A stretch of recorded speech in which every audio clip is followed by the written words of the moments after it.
Hey everyone, welcome back to another PNSO review. Today we're taking a look at Paul, the Allosaurus. I ended up picking this figure up off of Amazon. He retails for just under $40, and the funny part is I ordered this figure probably just about a week ago and came home today, saw the package, and I expected it to be my Pachycephalosaurus, but nope, it was the Allosaurus. I was very pleasantly surprised to get this figure really quickly. Still waiting on that Pachy. Hopefully it's here in the next couple of days.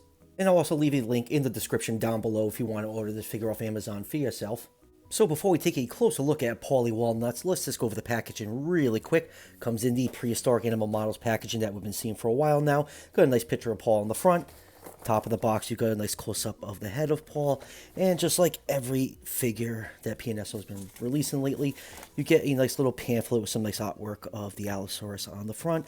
Inside, really not too much information. I always kind of critique these pamphlets for having a lot of kiddie information in it, even though like these figures are clearly geared towards adults. You got a nice silhouette of the Allosaurus skeleton up here. And one thing that they've been doing that's been pretty new is we get a little bit of a poster on the back of the pamphlet. We got the Allosaurus attacking a stegosaurus. Hopefully the stegosaurus means that we are getting an updated version of Bieber, because in all honesty, I was not a big fan of that release, and I just noticed this, the Thagomizer is piercing the tail of this Allosaurus. He does not look happy. So anyways, enough about the package, and let's pop Paul up on the turntable and take a closer look. So let's start with a nice 360-degree view of Paul. This is a beautiful Allosaurus figure. PNSO knocked it out of the park yet again. Now, this particular figure is based off the Allosaurus species, jimmadseni. And for those of you that watched the Ballad of Big Al, which was produced by Walking with Dinosaurs, that is the species Big Al is based off of, not the most common variety, Allosaurus fragilis. And I absolutely love this figure. The sculpt is amazing. Love that active walking pose, especially with that hind foot with the toes coming off the ground. You got the tail sweeping to the side. The body coloration is pretty well done. You got some light green, some dark markings along the top of the animal. You got a little bit of red for the crest. And my favorite thing every time I see it on a figure are those baby blue eyes. I love blue eyes on dinosaur figures. I just think it really makes the head sculpts pop. So let's just do a couple quick measurements. This figure, if you measure along the curve of the tail, is just under 11.5 inches long and just about 3.5 inches tall.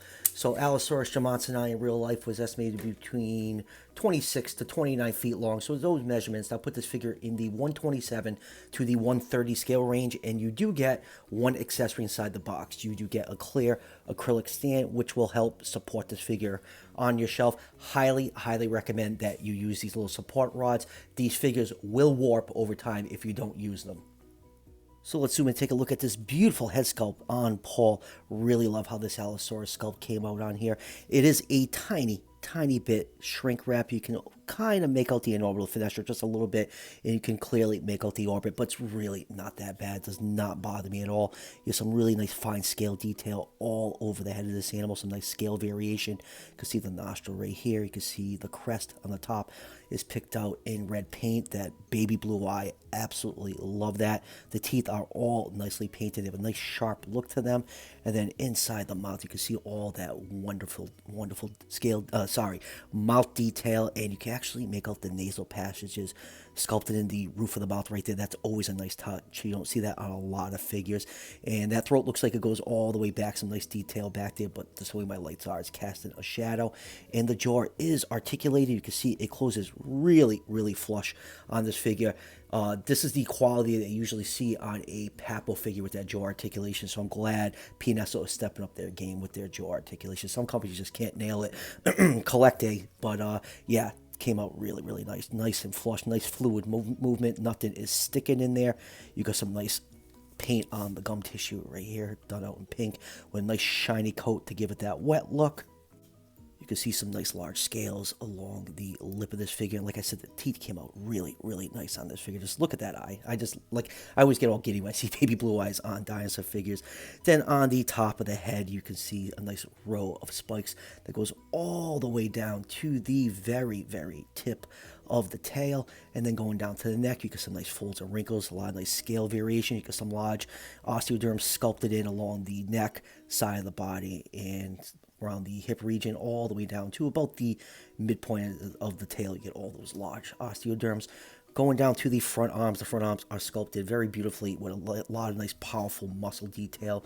The hand claws are painted in black paint, glossy black paint, and they are really nice and sharp to the touch. And from the front right here, you can see some very large pectoral muscles. And turn the figure over, the underside is a white color. You have a little splash of pink in there to give it a little bit of definition. Underside of the feet are also nicely detailed. And then turn the figure back to the side, you can see more folds and wrinkles and all those large osteoderms peppered throughout. Really large thigh muscles and calf muscles sculpted in. And then going down to the feet, they have a little bit of a brown coat over it to give the feet that dirty look. Same thing, toe claws are painted in that glossy black color. And then going down to the other hind leg, you can see some nice folds and wrinkles to convey that motion of the animal propelling itself forward. Dew claw is painted in black, nice and sharp. And then turn the figure over, you can just barely make out the little cloaca slit, nice and clean, not like Collectes where it looks like it was a Taco Bell explosion. And then turn the figure over, you can see some nice wide hips on here, a nice thick tail base that slowly tapers off. You got all those nice dark stripes down the tail, and then you slowly start to get a nice brown transition all the way down to the tip. So yeah, a really beautiful looking figure. I'm just absolutely over the moon with this Allosaurus. I think this is one of the best figures PNSO has put out yet, and a lot of their figures are really good. That's how much I like this little guy. All right, let's move on with comparisons. First up here is another Allosaurus jimmadseni figure. Here is last year's Collecte, which is a decent Allosaurus figure, but they definitely missed the mark. You can see the oversized feet, and we all know about that giant trademark stamp that's on the bottom of this figure that you can see from the moon. And you can see, the difference between these two figures. PNSO really nailed, the more proportionate feet. This figure balances really well for now, but definitely gonna be using that support rod, versus the large feet on this Collecte one. I just really wish they go back to bases if you're gonna get giant feet like that. And for another Allosaurus figure, here it is with Safari Limiteds that came out a few years ago, and the Safari one represents Allosaurus fragilis, so it's really nice to have these two species on the shelves. I think both these figures are excellent representation of jimmadseni and fragilis. And let's just do one more Allosaurus. Here it is with the Papo Allosaurus, and these two figures are pretty close in size. The Papo one is just a little bit bigger. And here's another theropod Allosaurus sharing its environment with. Here it is with the Papo Ceratosaurus, and I think these two figures look really nice next to each other. Be pretty cool in the future if PNSO does a Ceratosaurus. I know there's a rumor that they're doing a Torvosaurus, and I really hope that comes true. I want a really nice Torvo for my collection. And let's do some Stegosaurus. Let's start with poor Bieber right here. I've been trashing this figure ever since it came out. If you've been a long time viewer of the channel, you know that my dog chewed off the tail of Bieber, and I felt no motivation to replace him. And like I said, it's just not my favorite stegosaur figure. It's, it is accurate. I just don't like the quality of the figure. So I really hope that PNSO gives us an updated Bieber sometime soon. And I think someone said that Bieber got removed off the Amazon store, so maybe that is a hint that we are getting an updated version.